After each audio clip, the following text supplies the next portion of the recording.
What's up, everybody, and welcome back to the channel. Today, we're diving into something that gets talked about a lot, which is Microsoft's Xbox Game Pass. But this isn't just, is it worth it video? Nah, we're going to go way deeper than that. Because this isn't just about playing Starfield or Sea of Thieves for like 10 bucks or 20 bucks a month. Because Game Pass is Microsoft's Trojan horse. It looks like a killer deal, but it's actually a long-term play to shift the entire gaming industry. And yeah, Sony, Nintendo, and Valve, they're definitely watching. Let's start with this. Game Pass is not the final product, right? It's the front door. It's the bait. It's the funnel. Microsoft isn't trying to sell you the subscription. They're trying to sell you an ecosystem. You pay a monthly fee, and boom, console, PC, cloud, even smart TVs. No Xbox, doesn't matter. No PC, no problem. You can play on your phone, your tablet, hell, your toaster oven if you got Wi-Fi on it.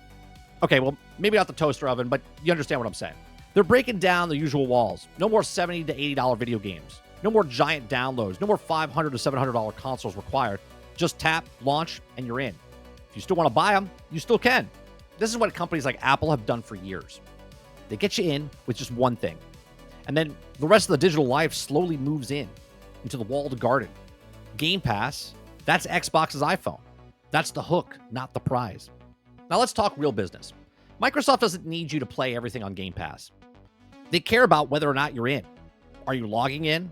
Are you playing something? Anything. This is what keeps the subscriptions rolling. They track every click, how long you play, what you quit, what you finished. If you binged Vampire Survivor for 40 hours last month, they know. Oh, they know. And that data is pure gold. This isn't just about games, it's about engagement. Because the longer you're in Xbox ecosystem, the more chances they have to sell you more stuff, like DLCs, skins, battle passes, you know the deal.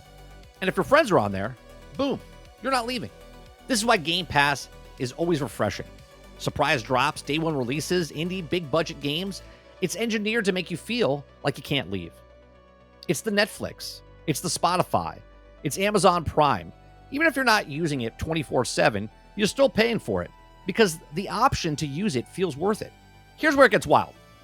Game Pass isn't just about games. It's about Microsoft flexing everything it owns. The cloud, the AI, the infrastructure, all of it. Microsoft owns Azure. It's the second biggest cloud platform behind Amazon. They're spending billions of dollars on AI, 80 billion to be exact.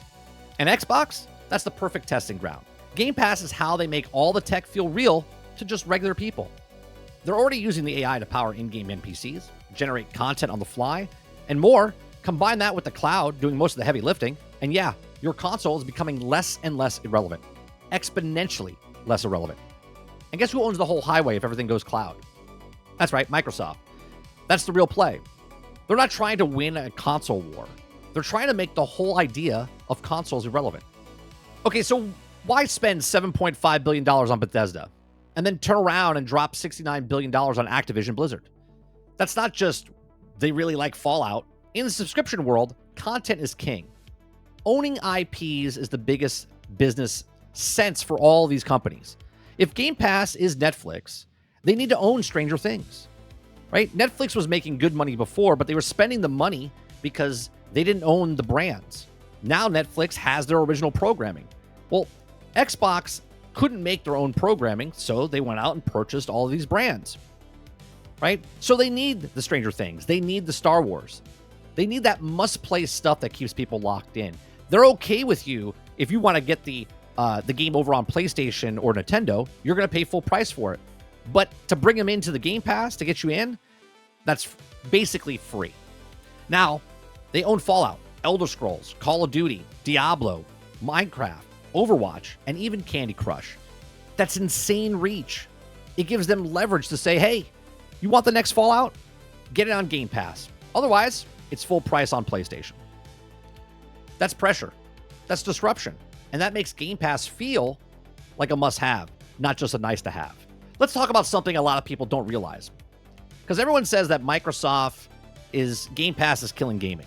Well, Microsoft pays those devs to get the games on Game Pass, right? These aren't freebies. These are straight-up business deals. They'll either pay a lump sum up front, like a licensing deal that Netflix does for a show, or structured deals around engagement, downloads, etc., right? We don't know it one-to-one, but these are all different ways that they can do it. And in short term, it's a huge win, especially for indie studios. Exposure, guaranteed money, and a huge player base without having to worry about getting buried in the algorithm. I mean, that's fantastic. But there's also a flip side. It can also create a dependency. Some devs might start building games just for Game Pass. Short, addictive, high retention, loops that also check all the engagement boxes. Think like mobile gaming design, but on console now. And what happens if Microsoft cuts budgets or asks for exclusivity in exchange for cash? Suddenly, your whole studio model is on shaky ground. But at the same time, it could be great creativity.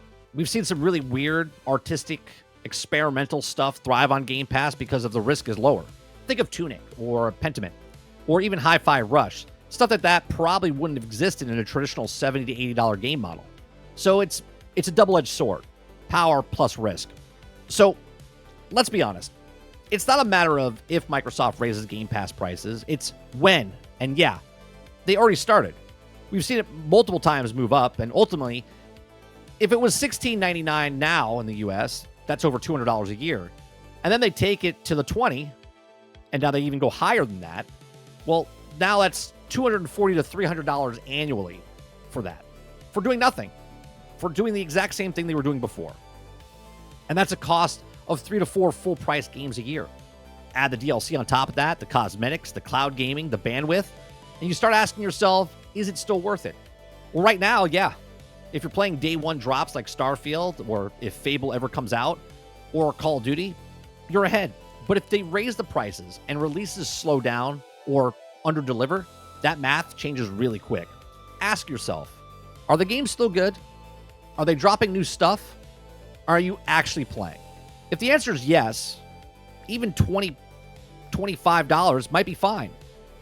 But if even one of those slips, you'll start seeing people dip out, drop down to cheaper tiers, or leave completely. Microsoft's walking a tightrope here. Raise prices too much and let the content slip, the magic starts to fade. So, to wrap this up, Game Pass isn't just about subscriptions. It's a business move. It's a platform grab. It's a long-term bet to control the future of gaming. Hardware, software, cloud, and content. It's not about playing Starfield for cheap. It's about who controls where and how we all play it in the next 5 to 10 years. And right now, Microsoft's playing chess while everyone else is trying to win checkers. So what do you think? Are you all in on Game Pass? Are you keeping an eye out where this is all going to head? Drop a comment, hit the like button, and if you're into this kind of breakdown, definitely sub for more. I do a morning show, Monday through Thursday from 10 o'clock in the morning till noon Eastern, right here on this channel. We break down gaming news, updates, and have conversations. And hey, go play something awesome. You probably have 300 games in your backlog anyway. Appreciate you. Thanks for watching.